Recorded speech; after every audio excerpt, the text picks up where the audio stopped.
everybody, and welcome to the Menopause Made Easy podcast with Tanya. And I have a very special guest on today.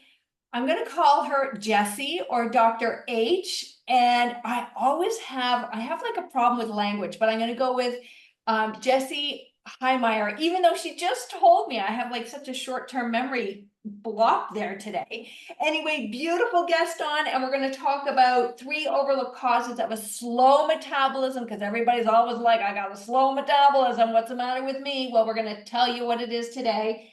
We're going to talk about 1 year, 1 lap, which is going to be interesting because a lot of us are just in a hurry. We've been conditioned for quick fixes and they really don't work long term. And if we have time, we're going to get into 5 root causes of cravings today. So welcome, welcome, welcome. Please, Jessie, introduce yourself, Dr. Jessie, to our lovely ladies here today. You got it. Well, thank you so much, Tanya, for welcoming me to be a part of the awesome work you do. And as you said, I'm Dr. Hehmeyer, Jessie Hehmeyer, and I practice data-driven, heart-centered functional medicine.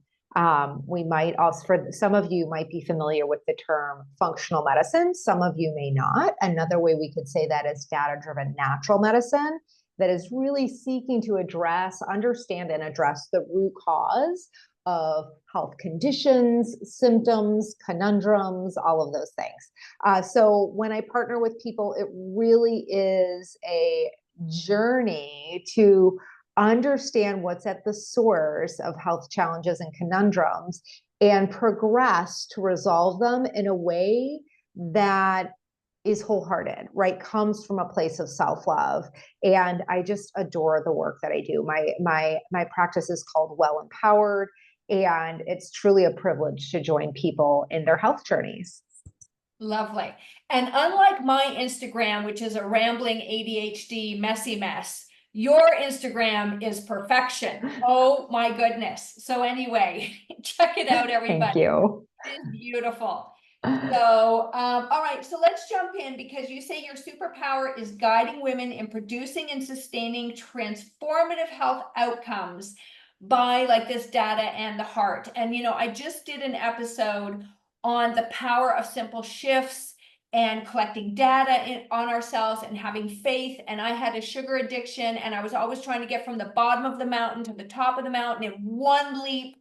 And it just, you know, did not work. And for years I kept trying. And then finally I just said, I'm letting go and I'm going for the journey. And let me tell you, it's been 22 years or something of this new mindset has been so unbelievable. Like the gratitude, the compassion, the curiosity that I have for myself, the grace, the love, as opposed to before, how I was so mean to myself and I was trying to fix things with all the wrong tools. And so many of these tools are still talked about and shoved down our throats. So I really appreciate you with the data, with the heart, because, and getting to the root cause of so many of these things. So let's dive in and talk about the 3 overlooked root causes of a slow metabolism. Yeah, well, you know, the term overlooked might cue off everyone, but I will just start by saying it's not your thyroid. So, you know, it's a funny thing, right? When people talk about their metabolism being slow, oftentimes, right, when I say data driven, it's because I'm doing a lot of labs to understand what's at the source of someone's symptoms or conundrums. And I can always hear, you know, oftentimes in this area of, you know, desire to lose weight, people will kind of wish it's their thyroid. Like they kind of like are crossing their fingers, like, just tell me it's my thyroid, right? And what I'd say about that, Tanya, is it's very rarely the thyroid. And even when it is the thyroid, it's not just the thyroid. Right. So even when the thyroid needs support, I've yet to work with anyone who has come back as like, holy cow, hypothyroid, we need to support your thyroid. And that has been the keys to the kingdom, right? That has just solved their slow metabolism conundrum sort of thing, right? So the three commonly overlooked causes of a slow metabolism, I'm going to state them all and then I'll talk about each of them individually. So the first one is compromised or decreased insulin sensitivity. The second one is elevated inflammation. And the third one, I like to use a very technical term here, gunked up detox pathways. Okay. So to go through these individually, let's start with compromised insulin sensitivity. So as you know, some of you may know, and some of this might be news to you, either way, great. Insulin is a hormone our body produces, and insulin does a lot of different things. One of insulin's jobs is to escort the carbohydrates we consume, the glucose we consume, and escort it to a cell, knock on the cell door. The cell door opens up and welcomes that glucose into the cell. So that's, you know, more or less the function of insulin, at least on one front. And it's really, it's a huge player in keeping our blood sugar, you know, not too high, not too low. Our body doesn't like it when our blood sugar is too high or when our blood sugar is too low. But for a variety of reasons, that cell door, when the insulin is knocking on the cell door, at a certain point, the cell may stop hearing the message. And that's what we would call insulin resistance, right? So it's a little bit like if I showed up at your house, Tanya, and I rang your doorbell for 3 days straight, at a certain point, you would just stop hearing it, right? So it's kind of like that with our body. Now, that compromised insulin sensitivity is really going to slow down your metabolism because your body's just going to keep producing more insulin, which is, in addition to, you know, helping carbohydrates enter cells, it's really what we would call a fat storage hormone, right? It's going to put our body, it's signaling to our body, you've been fed, time to store this away and hold on to it. Now, to go a little bit more down this rabbit hole, the very good news is we can understand with a simple blood test if you're trending towards insulin sensitivity. Now, the thing about that is the range for fasting insulin is really, really high, right? And normal labs go up to 18, some even up into the low 20s. But for me, I am going to call compromised insulin sensitivity anything at 8 or higher, right? 8's really the upper level of my comfort zone. If it's at 8, I'm already going to be thinking about how we're going to bring it down a little bit. So if you are at 8, the lab says that's totally normal. You could go up to 18 or 20 or whatever, right? 22.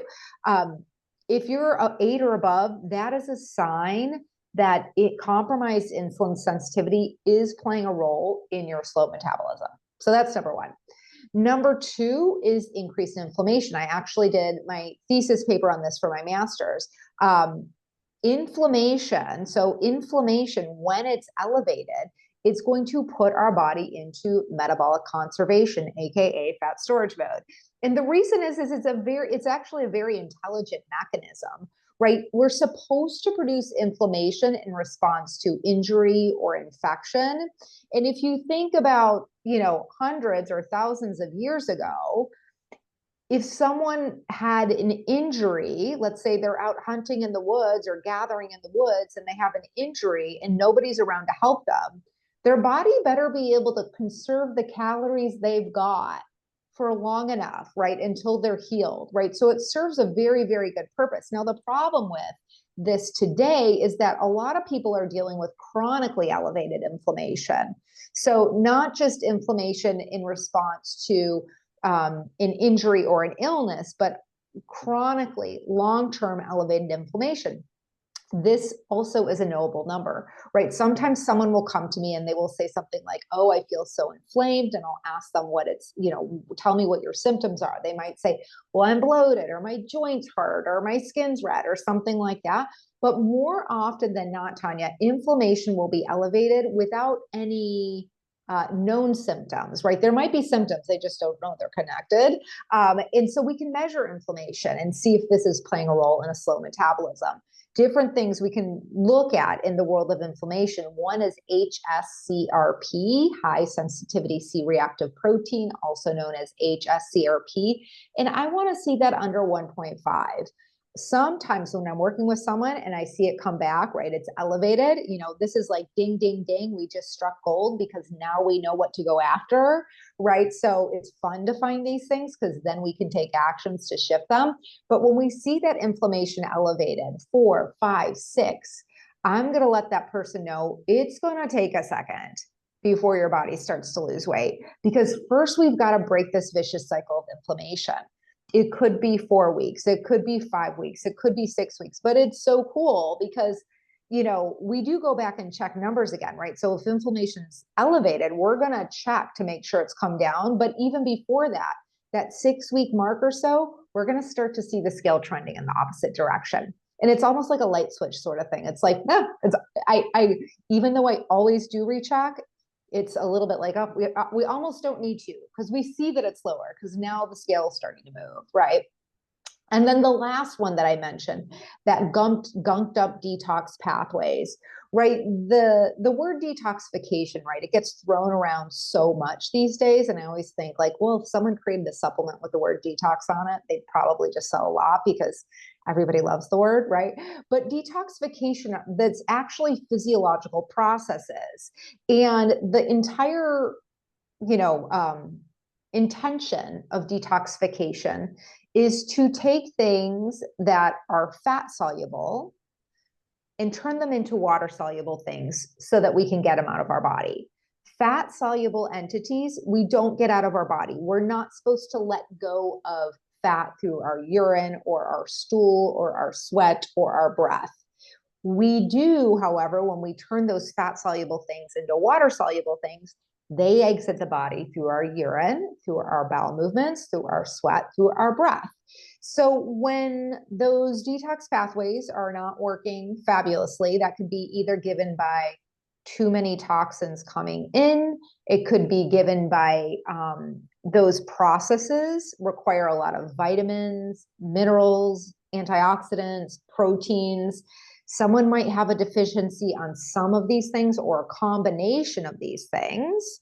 And also it may be because they have just some genetic anomalies, right? Some people, their phase 2 doesn't catch up with their phase 1 as much, right? There are some nuances to this that can be genetic in nature, but we can see that and address that and support the elimination of toxins, which fundamentally is going to support metabolism in a variety of ways. One of them by way of supporting our hormones, because our hormones, even though we don't think of hormones as toxins, they go through those detox pathways themselves. If we're producing them themselves, or if we're on HRT, whatever the case may be, whether they're coming from a medication or they're coming from our body, they go through those detox pathways themselves. Another little tip to know, kind of you ladies are wondering, are my detox pathways skunked up, right? If you are constipated, that's a pretty good indication.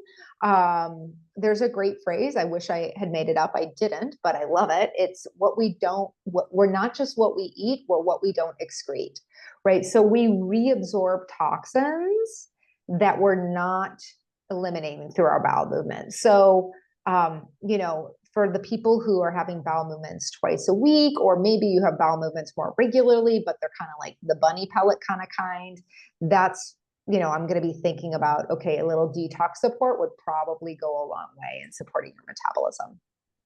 Oh, wonderful. Wonderful. That is really 3 clear ways that people can start to approach this, because I always say to people, if you were to focus on your health, your weight will follow.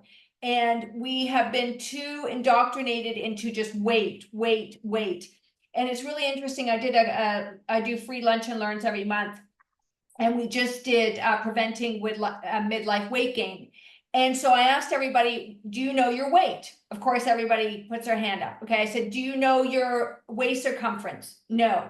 Do you know your subcutaneous versus visceral fat? Do you know your muscle mass? Do you know your bone mass? Do you know how much of you is made of water? Like, why don't we know what we're made of? Right. Yeah. A number on a scale is just like, you don't want to lose muscle mass or water mass. 100%. lose fat mass. So really educating people. And then I was saying, do you know your HbA1c number? Do you know your fasting insulin? Do you know your fasting glucose? Nobody knew these numbers. Nobody even knows what these numbers mean. Yeah. And some of them had gone to the doctor, and the doctor said, and this is no disrespect to doctor, this is just what this lady said to me, is he said everything was fine, and her number is 5.9, right? So For she, hemoglobin A1C. Yeah. right? Yeah. And She's so, pre-diabetic. Yeah. yeah. So Uh-huh. this is like, no, no, no, we need to back up the bus here. So I'm really trying to educate people, women specifically, about all the things that you just said, is that when you collect this data, you now have a very powered, empowered place to be, that you could start making lifestyle decisions and choices and habits. And that's another conversation to unwind some of that. But now you have a much clearer roadmap of where you're going, instead of just like, I got to do this diet, I got to do this diet. Yeah. It's like it's your own personal health dashboard, right? It's really knowing, okay, what numbers do I want to check? At least at this point, there might be numbers that need to be checked quarterly. There might be numbers that need to be checked biannually. And there might be other numbers that like, looks great. Let's just check it annually. Right. Yeah, but getting that information. So I love that. And insulin is like, we are in a health crisis, everybody. It's bad right now. And so I love that you're coming in and talking about this. I love that my listeners are listening and starting to empower themselves to take control of this data, to actually understand. Because I have to tell you, when I was in my 20s and 30s, I didn't care. I didn't care about my gut. I didn't care about my hormones. I found it so overwhelming. I found it confusing. And so it really helps to get this simplified. But as you were talking as well, everybody has to remember that they're N of one, and what works for one person might not work for another person. And so you really do have to buy into a journey of your health, and want, and just be excited about how you can turn your health around, right? So 100%. I feel Yes. so many people are dreading, like there's so much dread with dieting, and it just pulls you down, and it doesn't give you hope and inspiration. So all Yeah. Well, and what I would say about that, Tanya, is, we've inherited a broken paradigm in the area of how we care for our bodies, right? It's just absolutely broken. It doesn't, by broken, it doesn't produce outcomes, and it certainly doesn't leave anyone feeling empowered, right? So what is that paradigm? Well, it's one that is grounded in self-aggression and expressed as overindulgence or deprivation, right? Like those are the two options most women are familiar with: overindulgence or deprivation, and just cycling back and forth between the two. And it's really through throwing that playbook that you didn't make up. You would have made up something much better. You didn't make it up. And throwing that playbook in the trash and stepping into a whole new journey. And I call that journey authoring your middle ground. And in authoring your middle ground, you are coming from self-love, right? You are coming from honoring your health as sacred. And it's a whole different journey. And I know that's exactly what you're speaking to, Tanya.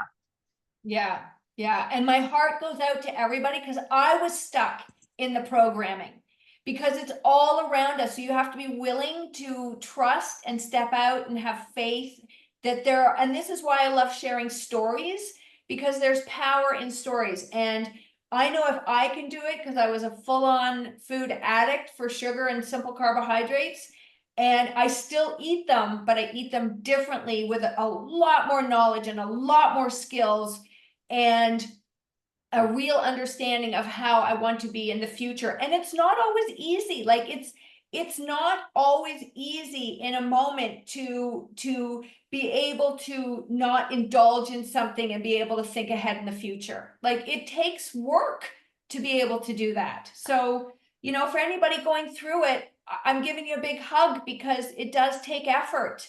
So there you go.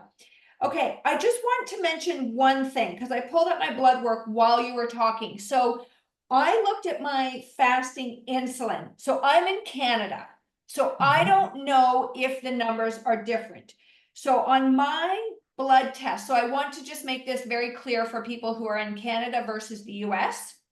And I don't know if you know the difference, so just let me know. But on my report, I have a score of 21.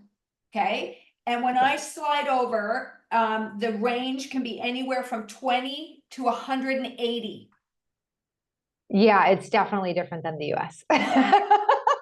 So then when converted, which I think I did, so I have PMALS dash big L, and I think you guys do little m IU slash big L. I don't even know what those all mean. But anyway, optimal, when I think I switched it to the US, is 2 to 5.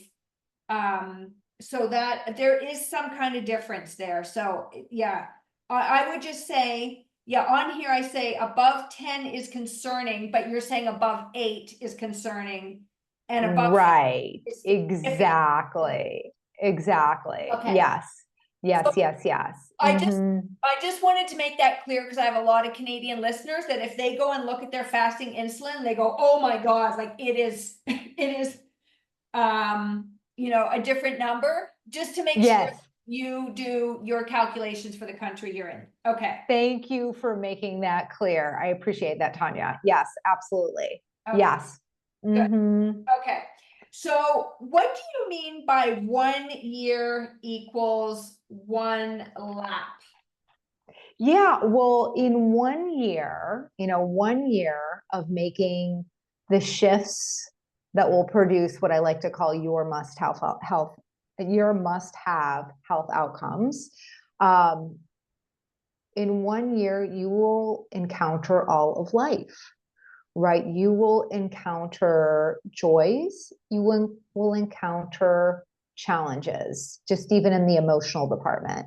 You will encounter your average Wednesday and maybe a little boredom, right? You will encounter anniversaries and weddings and birthdays and, vacations, hopefully, right? You'll encounter a little bit of everything. And so to navigate all of these changing situations, external and internal, right? Environmental and emotional, and do it in a way that you are moving with intentionality, moving towards fulfilling your intention for your health in your life.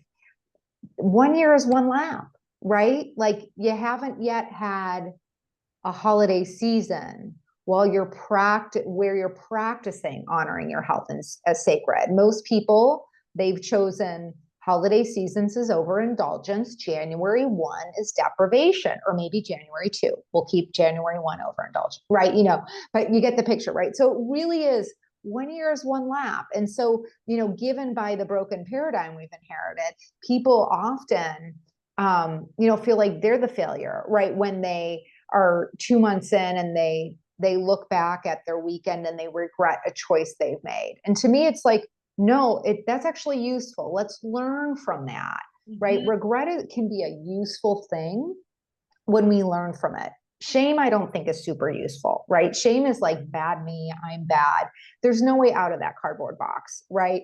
But regret is like, no, if I did it again, if I could do it again, I'd make a different choice. Okay, great. We can work with that. We can learn from that. I lived in shame. That's why my book is called Cookie Dough in the Dark. The darkness is the shame. I lived in shame for a Yeah. long time. Yeah. And I Not think super useful, is it? Or it's pleasant? not helpful. So not helpful. Right. And so Yeah. I understand people who, when they are going through the process of how they want to keep to themselves, they are so shameful of their behaviors. It's hard to even talk about. Yes. So I get it. I get it. And darkness, if you just start to shine a little tiny light on it, it starts to get a little less dark. And so anybody, yeah, I get it. Yeah. I like to say shame is like mold. It grows in darkness. Yeah. Oh, it's a tough one. It is really tough. And I don't know if I've done an episode on shame, just on shame, because even understanding emotion sometimes. So I love what you say about that, because that's how I started to unwind my sugar addiction, was I had to step outside of myself and study my behavior without judgment, with love Yeah. and compassion and curiosity.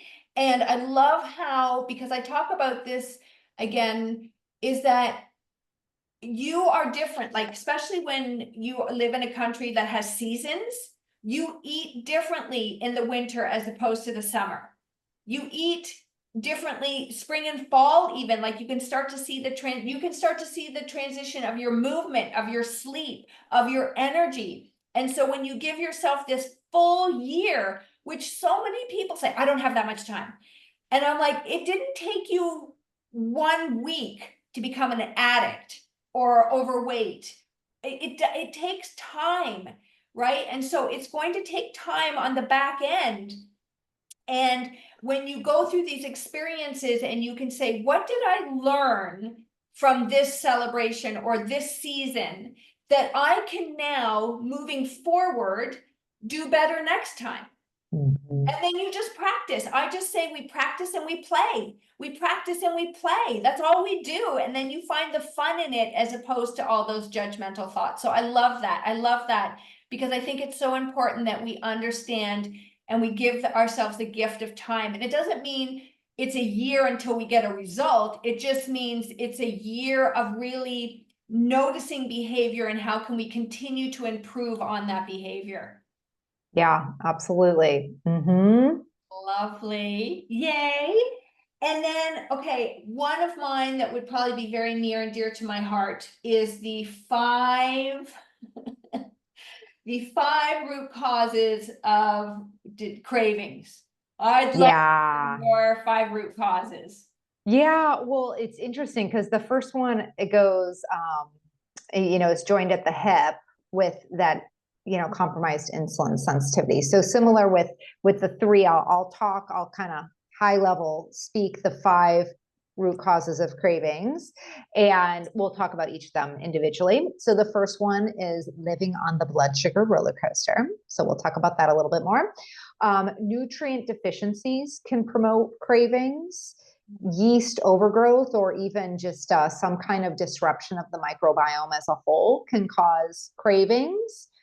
Fatigue. So in particular, we would just say insufficient sleep would be a better way to say that. Insufficient sleep. And then, of course, we have emotions, right? Emotional causes of cravings.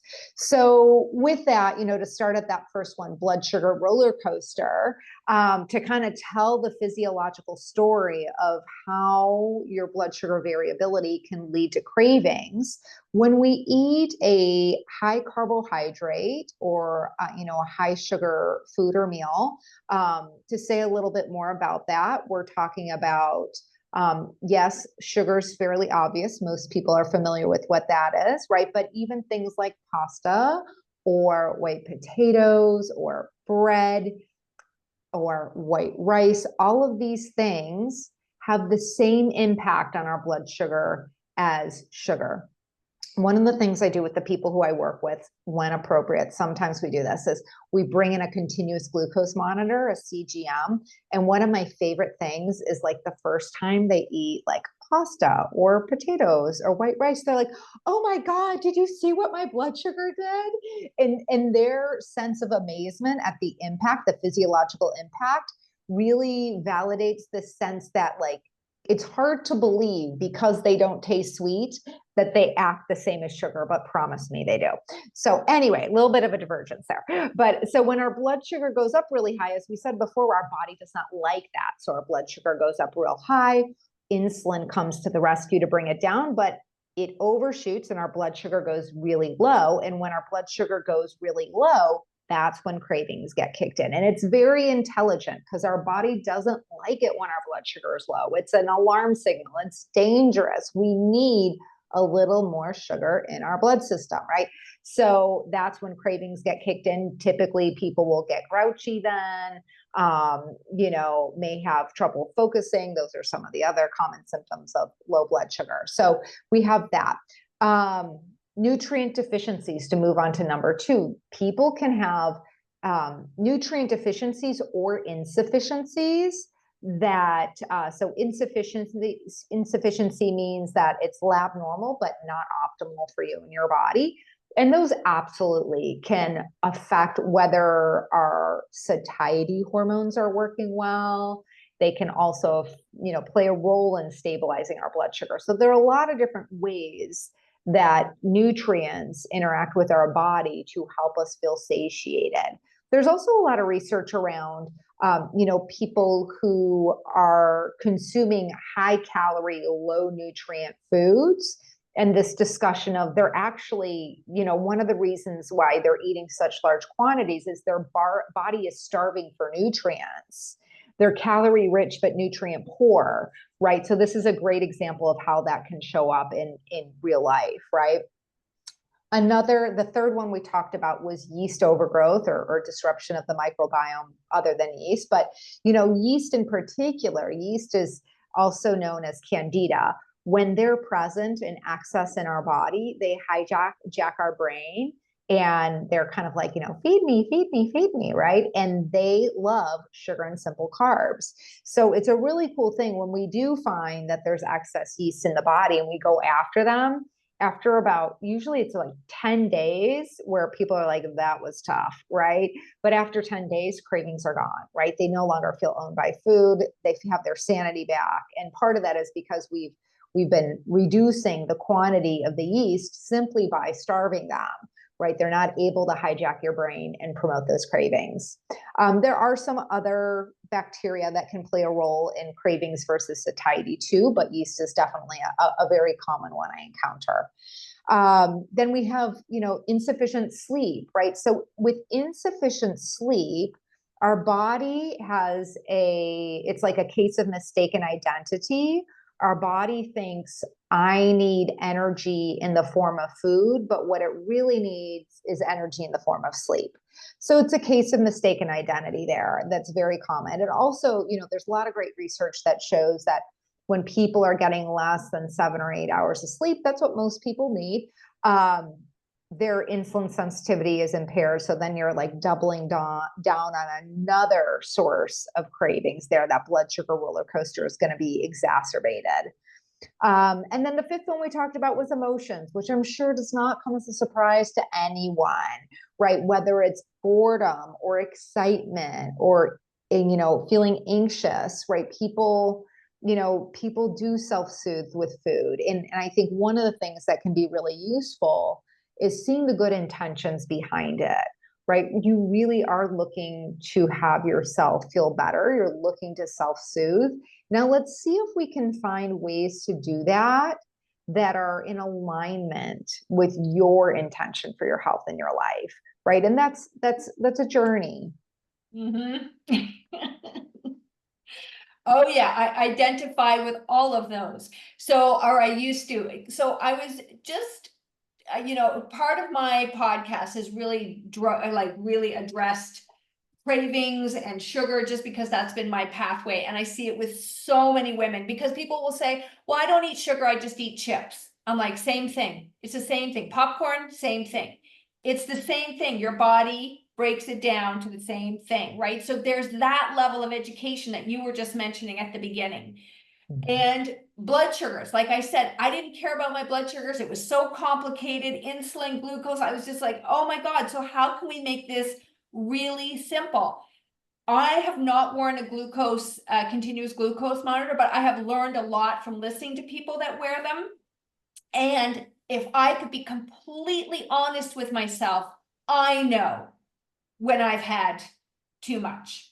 And in hindsight, but if I go back 15 years when we weren't talking about any of this stuff, and I was not aware of it because I was raising my children, I can understand how people are completely in the dark about it. And so many of us have removed ourselves from our bodies that we don't even feel the effects of food, right? Or we don't understand because we're tired and we're craving another muffin that had anything to do with what we had for breakfast, right? And so there's a lot of threads to pull in to each other, but this is again a part of that journey about waking up. So I definitely had to take some ownership over my blood sugar levels. I absolutely was probably nutrient deficient because I craved a lot of high energy. I call it overfed and undernourished. We are in a overfed and undernourished world right now. And so when you're not getting that gut bacteria, like the good gut bacteria in there, it's craving what you fed it. So how do you rewire that, right? And there's a few ways we can do that. Oh, yeast overgrowth. Oh yeah. Especially when I was a teenager, it was awful. And again, not talked about at all. Never discussed. Never talked about diet, never talked about any of this stuff. So it's really great that we're in another time where we can actually apply some strategies. And fatigue, a lot of people, that's a lot of nighttime eating for people, right? Is just go to bed. Go to bed. You're not hungry.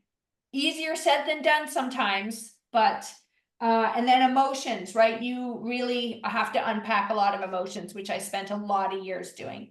Habitual loneliness, frustration, how you're making these bonds. So I love and resonate with every point you made. Now, on a personal level, have you ever gone through anything, any of like cravings or Oh yeah. I yeah. mean, that is absolutely the genesis of my love of this work, was my, similar to you, Tanya, right? Is my own journey, right? So, and we weren't too off in timeline. I was listening to you, you said about 24 years ago.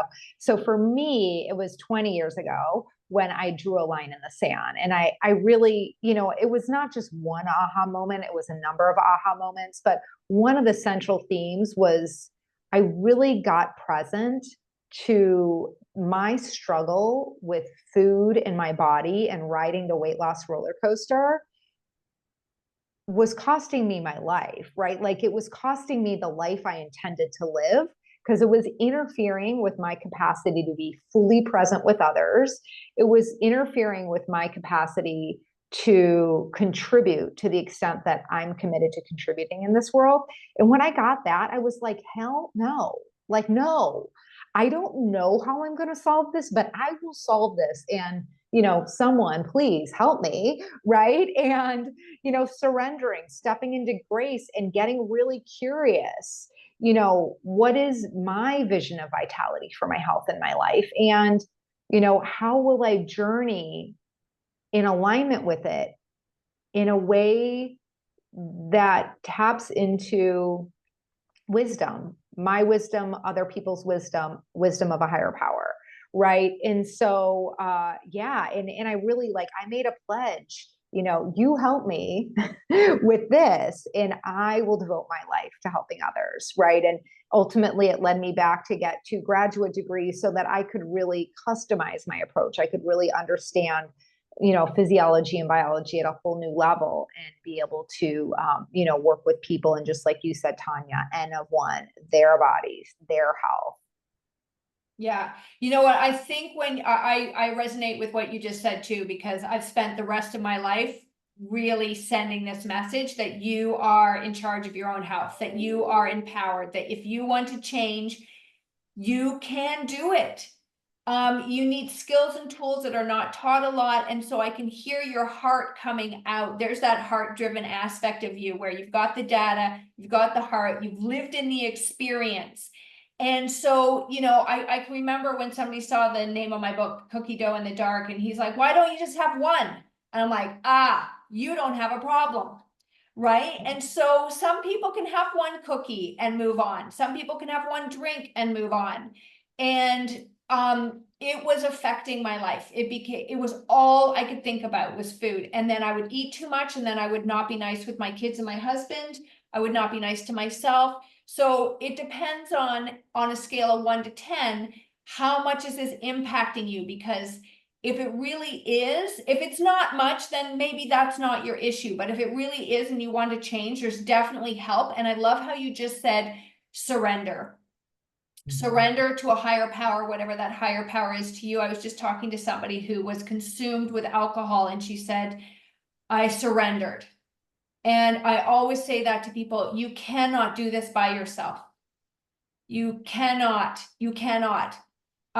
because you just keep looping. You keep just doing and doing. So really ask for guidance. And that's what Jessie and I are here to help you on this, this journey, right? And you can see the light in our eyes if I put this up on YouTube, but if you can't, I hope you can hear the lightness and love in our voice. So, beautiful, beautiful. Now, how do you help women specifically, or men, like everybody, but I'm talking to the menopausal woman here? Yeah, well, I work with people in various capacities. I work with people in one-on-one work. I work with people in groups.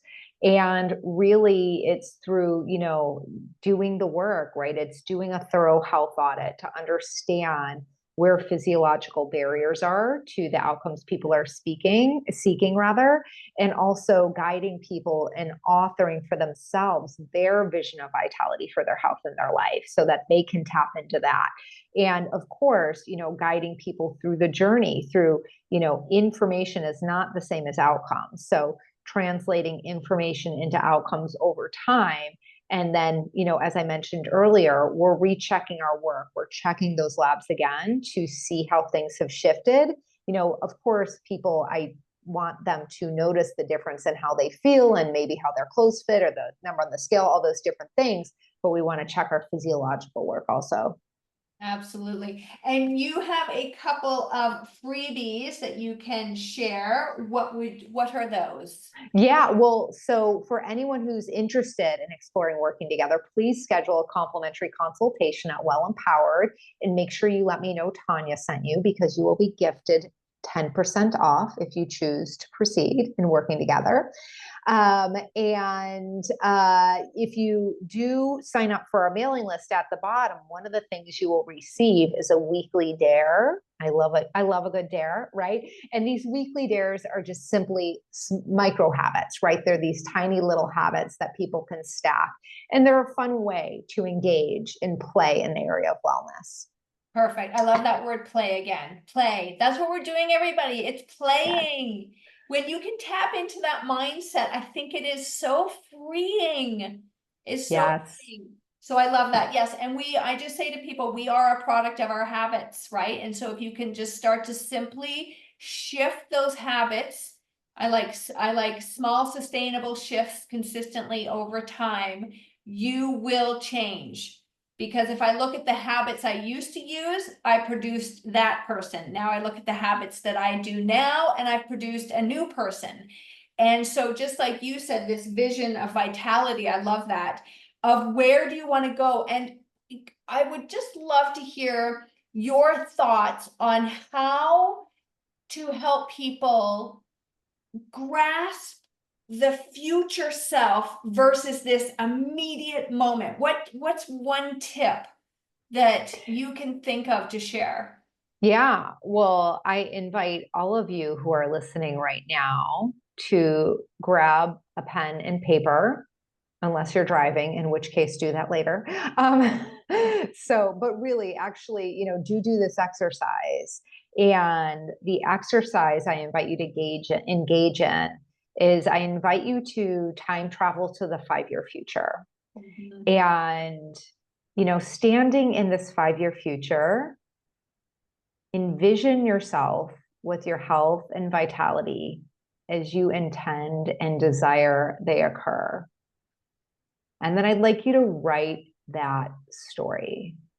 I'd like you to write that story of you thriving 5 years from now. What is that like for you? What does it feel like for you? How do you relate to yourself? How do you relate to the world? Is it moving about with a sense of love for yourself? Is it moving about with confidence and ease? And, from this future, standing in this future you intend, what opens up, right? What becomes available for you in your life? or your capacity to contribute. Beautiful. And then hold on to that vision when you're feeling a moment where it's like, oh, hold on to the vision. Yeah, well, revisiting it, right? Actually revisiting it so that it's you remain present to your intention. And there's more to that, right? That's the beginning of the work when I work with people and authoring their vision of vitality. That's one of 3 steps, but it's a really powerful step. So I really encourage people to take that on, press pause and give yourself 5 minutes to do that. Yeah. And I talk about these things the same with you, because people will say, but what do I eat? No, what do I eat? And it's like, no, this is the work that sometimes you feel is not connected, that is really the root. You're building that strong foundation. Yeah. So I like to say we don't buy what we do, we buy why we do it. Yes. Right. And so, being deeply connected to your own why, your what and your why, the what of your experience and why is that so important, that opens the gate. And then, the information actually takes on a whole new look through the lens of your why. Yeah. Very important. It's very important, everybody. Keep that in mind. All right, perfect. So, just any closing words you have, I'm going to put all your links in your show notes, but yes, so close us out. That was a good closeout, but I'll give you another chance for a good closeout. Yeah. Well, just like Tanya said, this work takes something, right? And so, moving from self-love takes something, especially if you have years and decades of habits of doing the opposite, moving from self-aggression. So my encouragement is to begin the journey, put 1 foot forward and then 1 foot forward and then 1 foot forward. So just focusing on the right now and stepping into a whole new way of caring for yourself from a place of self-love. Oh, that sounds just wonderful. Beautiful. Well, my goodness, this has been a very action-packed episode today. And I thank you for all your knowledge, your wisdom, your heart, your compassion, your joy, spreading the message to elevate and uplift and empower all of my listeners. And I think it's really good that we get this reminder that we're on the path, right? That get some data, get on the journey, reach out if you need help. You can get where you want to go. So share this episode with your lovely ladies. You know what? We need to elevate each other. When we elevate others, we elevate all of us. So somebody needs to hear this today. So please share. And if you could like and subscribe, I'd love that. And thank you again, Jessie, for being a guest on my show today. And I'll see everybody in the next episode.